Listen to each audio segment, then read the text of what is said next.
This 1944 Ukraine combat footage is from the German Newsreel series Auslands-Tonwoche number 644, which was produced for foreign consumption.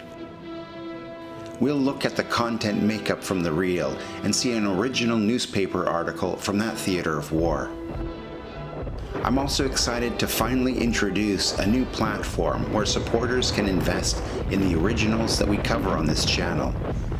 At the end, I'll show more from this combat footage, so stick around. It's worth it.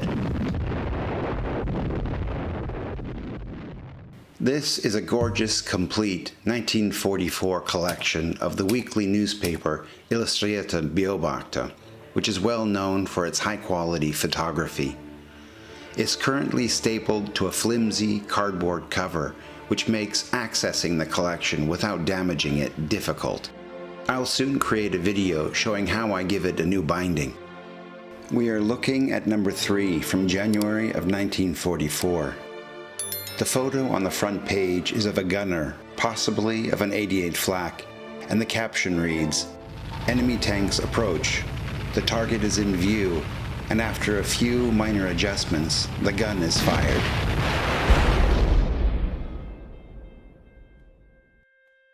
Here is the main photoportage of the newspaper. It's titled Rollbahnsicherung im Raum von Zhytomyr. Zhytomyr is a Ukrainian city that sits 140 kilometers to the east of Kiev.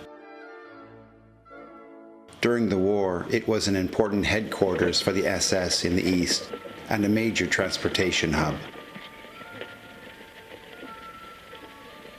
This raw 1943 footage is from a collection that has a runtime of 12 minutes and 31 seconds.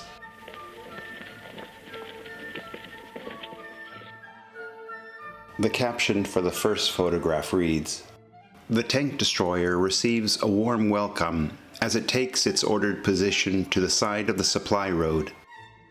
The officer in charge positions the heavy and light tank destroyers and then designates the individual fields of fire. The soldiers sleep in tents. Years of practice has made the setting up of the tents second nature." So let's now turn back to the Auslands-Tonwoche newsreel number 644 from 1944 and take a look at its content. By this stage of the war, much of the newsreel content focused on recreational activities meant to distract the viewers from the hardships that most were enduring. Until the invasion of Normandy, France, far from the most active combat zones, was considered heaven on earth.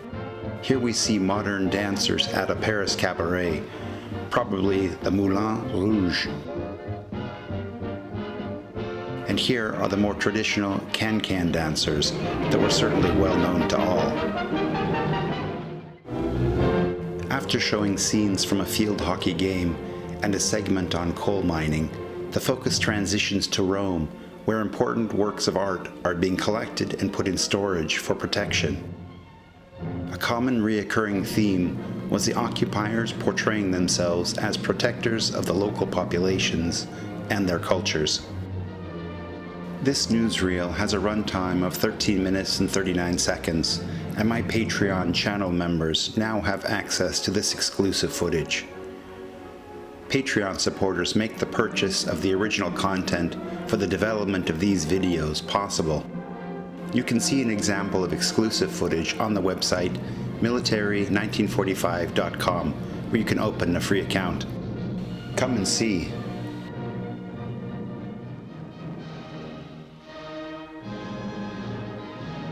The next segment of the newsreel jumps through Croatia and shows a mass demonstration in favor of the government's alliance with Germany.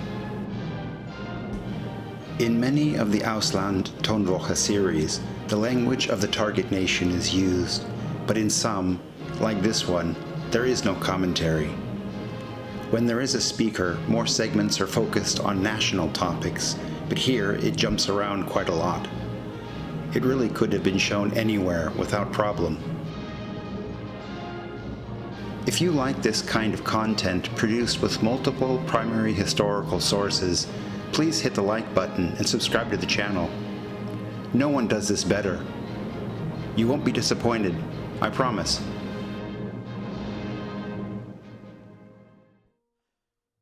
Getting back to our Illustrierte Beobachter photoportage from January of 1944, the caption to this photo is, "Someone stands guard." As usual, it is expected that the Soviets will show up at night to bomb the position. Because of this, protective foxholes must be quickly prepared. The ordered positions are taken. Then the tank destroyers are camouflaged in order to avoid being spotted from the air. Taking shelter from the wind behind the prime mover, a hole to cook in is prepared, and an army soup ration is warmed up for dinner. The sentries are protected from the wind and the cold by their warm winter clothing. They are on the lookout for Soviet tanks which have been reported in the area. Back to the newsreel, we see Polish POWs being interviewed by a delegation of the Red Cross to check on their condition. The prisoners shown here seem to be healthy and happy, even allowed to wear their original uniforms. Some are even smoking cigarettes. In a later sequence, the Polish POWs can be seen with a Catholic priest allowed to worship. These comfortable conditions were often staged, the most infamous of which at Theresienstadt, which was in occupied Czechoslovakia.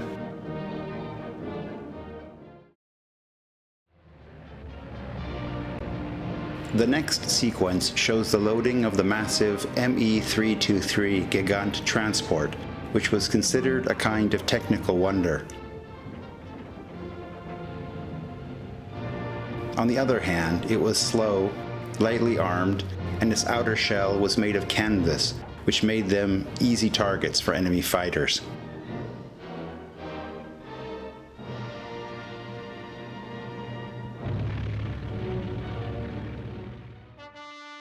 I'm excited to introduce the new platform for selling the originals that are shown in these videos. To access it, go to military1945.com and open a free account.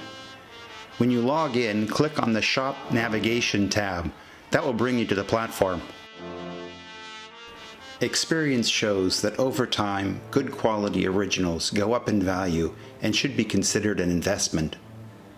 Buying them is also a great way to support the channel if Patreon is not your thing.